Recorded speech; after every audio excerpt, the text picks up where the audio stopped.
पप्पू यादव पर हमला शुरू करा दिया। FIR दर्ज हो रही है। हाँ, FIR चंदा चोरों की, तो FIR कराते हुए तुम्हें इतना टाइम हो गया कि सुप्रीम कोर्ट को SIT बनानी पड़ी।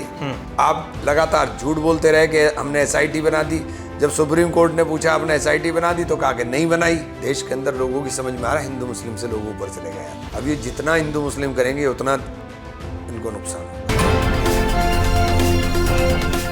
आदाब, नमस्कार। मेरा नाम है मोनिश सनवर। आज ख़ास मुलाकात में हम कांग्रेस सांसद इमरान मसूद साहब के साथ हैं। आज उनके घर पर हम ख़ास मिलने के लिए आए उनसे और इंटरव्यू करने के लिए। इमरान मसूद उन चंद नेताओं में हैं जिन्हें उत्तर प्रदेश ही नहीं बल्कि पूरे हिंदुस्तान की सियासत में एक अलग पहचान मिली है। इमरान मसूद जिस तरीके से अपनी बेबाकी से बात रखते हैं, उनका अंदाज़ जिस तरीके से बात रखने का है वो बिल्कुल अलग है, हटके है। और यही वजह है कि इमरान मसूद जो हैं वो एक यूपी में तो हमेशा चर्चा में रहते हैं, बल्कि अब भारत की राजनीति में भी एक बिल्कुल अलग मकाम बनाए हुए हैं। इमरान साहब, बहुत बहुत शुक्रिया कीमती वक्त देने के लिए। इमरान साहब, सबसे पहले अभी संसद का सत्र चल रहा है और ख़ासकर संसद के सत्र में बहुत सारे ऐसे मुद्दे जिनको विपक्ष चाह रहा है कि एटलीस्ट उस पर सरकार आकर बात करे, लेकिन सरकार उन मामलों को बचती नज़र आ रही है। क्या लग रहा है कि कहाँ अभी और ज़्यादा सरकार से बात करने की ज़रूरत है, या क्योंकि वो कह रहे हैं कि विपक्ष हमसे जो है चर्चा नहीं करने दे रहा, आप लोग कह रहे हैं कि वो चर्चा नहीं करना चाहते? बच्चों के ऊपर जो गोली चलाई गई उसमें होम मिनिस्टर को जवाब देना चाहिए। बच्चों को पैलेट गन से मारा गया, एक बच्चे की आंख ऑलमोस्ट ख़राब हो गई। फिर बिहार के अंदर AK-47 से और रिवॉल्वर से सीधे गोली चलाई गई। तो इन बच्चों के साथ अगर ये जुल्म हो रहा है, इसके ऊपर हम खामोश नहीं रह सकते। लड़ाई इतनी सी है, प्राइम मिनिस्टर और होम मिनिस्टर पार्लियामेंट में आने को तैयार नहीं है। वो पार्लियामेंट आते हैं लेकिन पार्लियामेंट के अंदर नहीं आते, पार्लियामेंट में कोई बयान नहीं देते। रात को मोदी जी आकर के इंस्टाग्राम पे, आजकल शौक हुआ है उनको नया, खूब इंस्टाग्राम पे रील बनाते हैं, लेकिन जहाँ के लिए जनता ने चुन के भेजा पार्लियामेंट के लिए, वहाँ आने के लिए फुर्सत नहीं है। अभी राम मंदिर चंदा चोरी को लेकर कांग्रेस ने, समाजवादी पार्टी ने, पूरे विपक्ष ने एक जोरदार तरीके से आवाज़ उठाने की कोशिश की। राहुल गांधी और कांग्रेस के एक सांसद हैं पप्पू यादव, उनकी एक वीडियो पे बड़ा बवाल मचा हुआ है, उसको लेकर क्या कहेंगे? प्रोटेस्ट करने का तरीका है, किसी एक आइडियोलॉजी के लोगों का दबदबा या उनका एकाधिकार नहीं है। सब लोग जो सनातन धर्म को मानने वाले हैं उनके भावनाएं आहत हुई हैं और उन भावनाओं को पूरा देश समझ रहा है, क्योंकि असल में खिसियानी बिल्ली खंबा नोचे, उनको समझ में कुछ आ नहीं रहा है। अब यही शुरू कर दिया, पप्पू यादव पर हमला शुरू करा दिया। FIR दर्ज हो रही है। हाँ, FIR चंदा चोरों की, तो FIR कराते हुए तुम्हें इतना टाइम हो गया कि सुप्रीम कोर्ट को SIT बनानी पड़ी। आप लगातार झूठ बोलते रहे कि हमने SIT बना दी। जब सुप्रीम कोर्ट ने पूछा आपने SIT बना दी तो कहा कि नहीं बनाई।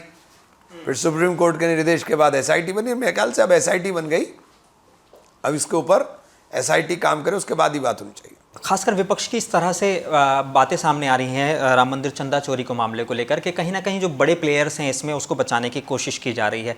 क्या लगता है कि वाकई SIT बनने के बाद वो चेहरे सामने आ जाएंगे? ये पता नहीं है। हाँ, ये पता नहीं है, क्योंकि काफ़ी भारी पैमाने पर चोरी हुई है, छोटा मोटा चोरी नहीं हुई है। तो ये अभी कह नहीं सकता, ये कहना मुमकिन नहीं है मेरे लिए। लेकिन अभी सबसे बड़ा मुद्दा देश के अंदर छात्रों का है और छात्रों के मुद्दे के ऊपर गृह मंत्री जी को जवाब देना चाहिए। आपके जो सियासी बयान हैं वो अक्सर राष्ट्रीय राजनीति में बड़ी चर्चा का मुद्दा रहते हैं, तो वो क्या आप इसको किस तरह से देखते हैं? आपकी जो बेबाकी है वो आपके लिए एक वरदान की तरह है, या इसको एक क्या कहेंगे आप कि मुश्किल बन जाती है कभी कभी? मुश्किल और वरदान दोनों चीज़ें अल्लाह के हाथ में है। मुझे कभी कुछ नहीं फ़र्क पड़ता इन चीज़ों से, अल्लाह बेहतर करता है। लेकिन मैं जो बोलता हूँ ईमानदारी के साथ बोलता हूँ और सच बोलने की कोशिश करता हूँ कि सच के ऊपर चुप ना रहो। एक बड़ा सवाल अक्सर उत्तर प्रदेश को लेकर अभी आपके बयानों ने बड़े हलचल मचाई। ऐसा लगा एक वक्त के लिए कि शायद कांग्रेस और समाजवादी पार्टी का गठबंधन भी नहीं हो पाएगा, और इमरान मसूद के बयानों को लेकर बड़ी चर्चा रही। क्या वाकई इंडिया गठबंधन अभी भी उतना ही मजबूत है? हाँ, नहीं, मजबूत है गठबंधन भी। मुझे नहीं लगता कि कोई ऐसी दिक्कत है कि नहीं होगा। गठबंधन जब होते हैं थोड़ी बहुत ही, ये तो जब 4 बर्तन होते हैं घर में तो खटकते तो हैं, उसमें कोई बड़ी बात नहीं है। मजबूत है गठबंधन? हाँ, मुझे लगता है। कोई 2027 का चुनाव में कोई डाउट है कि कांग्रेस और समाजवादी पार्टी साथ नहीं लड़ेगी? नहीं, साथ ही लड़ेंगे। मुझे लगता है कि साथ ही लड़ेंगे, ऐसा नहीं है। सीट्स के ऊपर थोड़ा सा है, वो हो जाएगा, मुझे लगता है हो जाएगा सॉर्ट आउट, वो इतना बड़ा इशू नहीं है। समाजवादी पार्टी के कई नेताओं के साथ आपके बयानबाजी होती है, लेकिन जब आप निजी रिश्तों में आते हैं तो बड़े अच्छे रिश्ते उनसे बताए जाते हैं इन सारी चीज़ों को लेकर। राजनीति और पर्सनल रिलेशन वो दोनों अलग अलग हैं। मेरे पर्सनल रिलेशन किसी के साथ भी खराब नहीं है, चाहे वो समाजवादी पार्टी के नेता हों या किसी भी। इवन बीजेपी के लोगों के साथ भी नहीं खराब है, तो मैं क्यों सब कोई खास दोस्त जिसमें बीजेपी में आप मानते हो कि हाँ ये अच्छे नेता हैं? नहीं, मेरे बहुत सब लोगों से अच्छे रिश्ते हैं, मेरे किसी से खराब रिश्ते नहीं है। देखिए पर्सनल रिलेशन हमेशा अच्छे रहते चाहिए।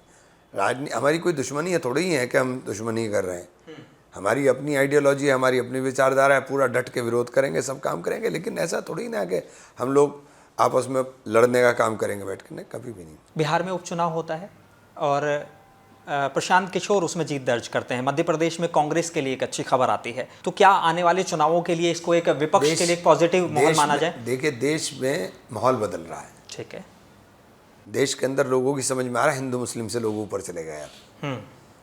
अब ये जितना हिंदू मुस्लिम करेंगे उतना इनको नुकसान होगा। प्रशांत किशोर के लिए क्या कहना चाहेंगे? क्योंकि अभी जब मैं डिबेट में था मुंसिफ टीवी पर, तो उसमें ये एक प्रशांत किशोर के एक नेता ने ये बयान दिया कि ये लड़ाई थी बिहार के मुख्यमंत्री मौजूदा और आने वाले मुख्यमंत्री के तौर पर, ये प्रशांत किशोर को वो इस तरह से पोर्ट्रेट कर रहे हैं। देखिए ये अभी बहुत जल्दबाजी होगी कहना।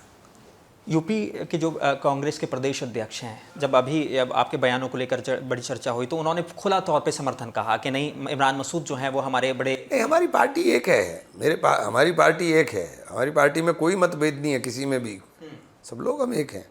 जब अक्सर जो पार्लियामेंट की तस्वीर आती हैं तो इमरान मसूद साहब हमेशा प्रियंका गांधी के आसपास दिखाई देते हैं, कैसे रिलेशन है प्रियंका गांधी? मेरी नेता हैं, हाँ मेरी नेता हैं प्रियंका जी, उन्होंने मुझे यहाँ तक पहुँचाया तो मैं उनके साथ साथ ही रहता हूँ बस, और क्या। कांग्रेस को लेकर अक्सर एक नैरेटिव बनाया जाता है कि वो परिवारवाद वाली पार्टी है, परिवार की पार्टी है। जब कांग्रेस इमरान मसूद आते हैं या दूसरे ऐसे सांसद आते हैं जो बिल्कुल अपने दम पर एक राजनीति में पकड़ बनाए रखते हैं, कैसा सपोर्ट मिलता है खासकर कांग्रेस लीडरशिप की तरफ से? मुझे नहीं पता ये नैरेटिव क्यों बनाया जाता है। मैं तो प्रियंका जी ने मेरे लिए पूरा वो करा, मुझे यहाँ तक पहुँचाने में रोल प्रियंका जी का है। राहुल जी हमारे नेता हैं, राहुल जी ने मुझे हमेशा खड़ा करने की कोशिश की है, तो उसमें कोई वो नहीं है। जब ये छात्रों के हित में एक बिल आता है और वो बिल आने पर अक्सर चर्चा होती है, तो उसमें ये नैरेटिव बनाया गया कि विपक्ष इस बिल का समर्थन नहीं कर रहा है। सब इसमें छात्रों का हित क्या है पहले वो बताइए मुझे, छात्रों का क्या हित है इसमें? आप कानून बना रहे हो, हमने कानून में सख्ती कर दी, तो जो पुराना कानून था उसमें क्या किया आपने? उसमें चार्जशीट नहीं दाखिल की। अगर चार्जशीट ही नहीं दाखिल करोगे कानून का क्या करें? फास्ट ट्रैक कोर्ट बना दिया, फास्ट ट्रैक कोर्ट का क्या करोगे जब उसमें चार्जशीट फाइल नहीं होगी? 2024 में नीट का परीक्षा लीक होती है और वो आरोपी जो है बरी हो जाता है, क्योंकि चार्जशीट फाइल नहीं किया आपने। हाँ, 90 दिन तक चार्जशीट फाइल नहीं करोगे आप। हाँ, अभी क्या लगता है कि आने वाले वक्त में अगर इस पेपर लीक जो को लेकर जो बिल आया, इस सारी चीज़ें, तो लगता है कि ये चीज़ों पर रोक लगेगी, थम जाएगा? क्योंकि इस बार विपक्ष ने वाकई इधर कानून बन रहा था, हाँ, उधर उड़ीसा में फिर पेपर लीक हो रहा था, तो बताओ क्या हुआ? आपने कई बार जो है भाजपा सरकार पर बड़े तीखे हमले बोले हैं। ऐसा कौन सा मुद्दा है जिस पर आपको लगता है कि वाकई भाजपा को काम करना चाहिए, लेकिन वो नैरेटिव को बदलाव करने के मूड में रहते हैं हमेशा? नौजवान, देश का नौजवान, देश का युवा, यही मुद्दा सबसे बड़ा देश का है। और ये जो जेन जी आए हैं, ये एक जो हमारी फौज है ये बच्चों की, ये नफरत के अंदर नहीं है, इनको नफरत समझ में नहीं आती है। जेन-ज़ी का जो आंदोलन होता है उसमें आंदोलन में इस तरह के मुद्दे भी सामने आए कि ये कोई इनको नक्सलवाद से जोड़ रहा था, कोई किसी और चीज़ों से जोड़ रहा था। जो छात्र अपना भविष्य बना रहे हैं, क्या इस तरह के लफ्ज़ों से उनका नैरेटिव होना चाहिए? ये भाजपा और उसकी आइडियोलॉजी के लोगों की दिमाग है, लेकिन दिमाग ठीक कर दिया इन लोगों ने। मोदी जी की शान में जितने कसीदे इस आंदोलन के 20 तारीख से और 28 तारीख के बीच में पढ़े गए ना, 26 तारीख के बीच में, इतने कसीदे मेरे ख्याल से 12 साल में नहीं पढ़े गए। वो जो पोस्टर्स देखने को मिले, मैंने कहा उनकी शान में जो कसीदे पढ़े गए। जी, विपक्ष ने अक्सर इस तरह की बातें हुई क्योंकि अरविंद केजरीवाल भी उस आंदोलन में पहुंचे। अरविंद केजरीवाल के अलावा कई बड़े नेता पहुंचे, लेकिन राहुल गांधी को लेकर बड़ा चर्चा रही कि राहुल गांधी नहीं आए वहाँ पर। एक बात बताइए, आंदोलन तो 36 दिन पहले से चल रहा था। सही। जब राहुल गांधी एंट्री हुई, आंदोलन को धार तो तभी मिली ना। 20 तारीख को पार्लियामेंट में हंगामा हुआ तो धार तो तभी मिली ना। लेकिन नैरेटिव ये बनाने की कोशिश की गई। वो कोशिश कुछ भी करने, मैं आपसे सवाल आपसे ही पूछ रहा हूँ। जी, धार तभी मिली ना जब प्रधानमंत्री के घर पर राहुल गांधी ने दस्तक मिली, तो धार तभी मिली। तो हम बच्चों के लिए तो लड़ रहे थे। हाँ हम बच्चों के लिए लड़ रहे थे ना। बिल्कुल। सरकार की जो मंशा थी हमने वो पूरी नहीं होने दी। घेर करके हमने इतनी पूर्व प्लानिंग करी कि सरकार को इस्तीफा कराना पड़ा। उत्तर प्रदेश में कांवड़ यात्रा चल रही है और इसमें कई ऐसी तस्वीरें देखने को मिली जहां पे बहुत सारी गाड़ियों को तोड़ा जा रहा था, इस तरह की तस्वीरें। लेकिन मुख्यमंत्री योगी आदित्यनाथ कहते हैं कि सीखना चाहिए हिंदुओं से कि अनुशासन किसे कहते हैं। मैं हिंदू और मुसलमान की बात नहीं करता हूँ जी, लेकिन आस्था के नाम पर कुछ लोग इस तरह के उपद्रव भी हो सकते हैं थोड़े बहुत। लेकिन हमारे यहाँ ऑलमोस्ट ठीक है। हमारे यहाँ तो हमेशा हर साल होता है, हम लोग सब मिलकर ही कराते हैं। 2027 को लेकर क्या रणनीति है कांग्रेस की और समाजवादी पार्टी की, और कई छोटी पार्टियां वहां पर जो है चुनाव के लिए? उत्तर प्रदेश बहुत बड़ा प्रदेश है। बिल्कुल ठीक। गठबंधन में हम जाना है तो अभी पार्लियामेंट खत्म हो जाए जी, इसी महीने में, अगर सब डिसाइड करके हम निकल जाएंगे तो रिजल्ट आएगा, अदरवाइज बेकार होगा। ये मेरा फिर बड़ा बयान होगा, लोगों को बुरा लग जाएगा। अगर ईमानदारी है तो अभी बस तैयारी करिए और निकल जाइए, हम सरकार बना लेंगे। लेकिन अगर ये चाहेंगे कि हम लास्ट मोमेंट के ऊपर जाएं तो बहुत मुश्किल होगा। सर ये बात आपने बड़ी ईमानदारी से कही कि शायद चुनाव की तैयारियां पहले से हो जानी चाहिए। एक बात, टिकट वितरण में बड़ी देरी होती है आप लोगों के यहाँ पे। देखिए, टिकट पार्टियां को तय करने अपने अपने, कौन कौन सी सीट हमें लड़नी, कौन सी उन्हें लड़नी, ये डिसाइड हो जाए, उसके बाद सब निकल जाए। असदुद्दीन ओवैसी साहब सहारनपुर आते हैं और सहारनपुर से खुलेआम सबके सामने कहते हैं कि हम गठबंधन में आने के लिए तैयार हैं, बाद में हमारे ऊपर ठिकरा मत फोड़िएगा हार का। तो आप पहले से ही कह रहे हैं ना, मेरा गिरेबान तक हाथ चला जाएगा, तो ये ठीक नहीं है ना। देखिए, आप बताइए कौन पिट रहा है? पिट तो मुसलमान रहा है। मस्जिद मुसलमान की टूट रही, मदरसे मुसलमान के टूट रहे, मुकदमे मुसलमान पे लिखे जा रहे। और अगर आप आकर के ऐसी बातें करेंगे जो चीज़ भाजपा को तकवीत देने का काम करे, तो उससे नुकसान किसका होगा? तो ओवैसी साहब को गठबंधन में लेने का कोई चांस नहीं? जिस तरह का उनका वो है उस तरह बताइए आप मुझे। कैसे, मतलब फिर वही पोलराइजेशन होना है, वही ध्रुवीकरण होना, उससे फ़ायदा क्या होगा? मुसलमान को दूध में से मक्खी की तरह बाहर कर तो दिया इन्होंने। पहले एक नैरेटिव था कि मुसलमान जहाँ चलता है वहाँ सरकार बनती है। अब मुसलमान भाड़ में जाए, कहीं भी सरकार बन जाएगी। भाड़ में जाए मुसलमान, कौन पूछ रहा हमें? तो ये बात अगर नहीं समझ में आ रही है, दानिश्वर लोगों को समझना चाहिए। नारे जो है ना, थोड़ी सी एग्रेशन, वो ज़रूरी नहीं है। शालीनता से भी बात रखी जा सकती है। हिकमत अमली चाहिए। अब हिकमत अमली चाहिए। इस तरह की भी चर्चाएं हैं कि बहुजन समाज पार्टी या असदुद्दीन ओवैसी की पार्टी का गठबंधन हो सकता है। देखिए, बीजेपी कुछ भी करा सकती है। कांग्रेस, गारंटी है कि कांग्रेस बीजेपी नहीं हो सकती।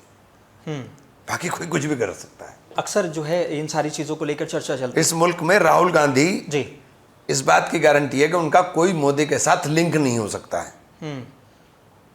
बस मैं इतनी बात कहना चाहता हूं। लेकिन विपक्ष के नेता अक्सर, मैं सिर्फ इतनी बात कहना चाहता हूं कि राहुल गांधी गारंटी है इस बात की कि उनका कोई लिंक नहीं हो सकता है। आखिरी सवाल आपसे कि अक्सर आपके वालिद जो है उर्दू के फ़रोग के लिए बहुत मुशायरे करते थे, प्रोग्राम्स करते थे। इमरान मसूद उर्दू के लिए क्या कर रहे हैं, खासकर जब उस दौर में जब उर्दू को लेकर बड़े एक चर्चा बनते हैं कि उर्दू तो भैया अभी सांस बचा लें अपने। हाँ, बहुत कड़वी बात कह रहा हूँ मैं जी। भी सांस बचा लें अपने। ये जो हम मुशायरे करा लेते हैं या मुशायरे कर देते हैं, उसमें कब कौन सा अड़बोंग खड़ा करा देंगे कुछ पता नहीं है। सही। जो हालात हमारे यहाँ के हैं, खासतौर से यूपी के। आखिरी एक संदेश जो जेनजी को आप देना चाहें कि वाकई इस तरह की अगर चीज़ें हो जाएं। अपने मसले को लेकर के जी, महात्मा गांधी की आइडियोलॉजी पर, बाबा साहेब भीमराव अम्बेडकर की आइडियोलॉजी के ऊपर मजबूती के साथ खड़े हो जाइए। आपको कोई नहीं हरा सकता, जीतेंगे आप। सच धुंधला हो सकता है, मिटता नहीं। झूठ मृग तृष्णा की तरह होता है, मर्ग तृष्णा की तरह। मर्ग तृष्णा समझते हैं जी? और जो धूप, कड़ी धूप के अंदर दूर पानी नजर आता है उसे मर्ग तृष्णा बोलते हैं जी। तो झूठ वो होता है चमकता, दौड़ते रहिए, आप चमक है, दौड़ते रहिए, लेकिन मिलेगा कुछ नहीं। यानी कि एक सही दिशा में काम करने की जरूरत है। फिर सही दिशा में चल रहे हैं, अपने मूवमेंट को बनाए रखिए और सत्ता से इनको हटाइए। अब सत्ता से इनको यही हटा सकते हैं, ये नफरत मिटेगी तभी ये लोग जाएंगे। बहुत शुक्रिया इमरान साहब हमसे बात करने के लिए।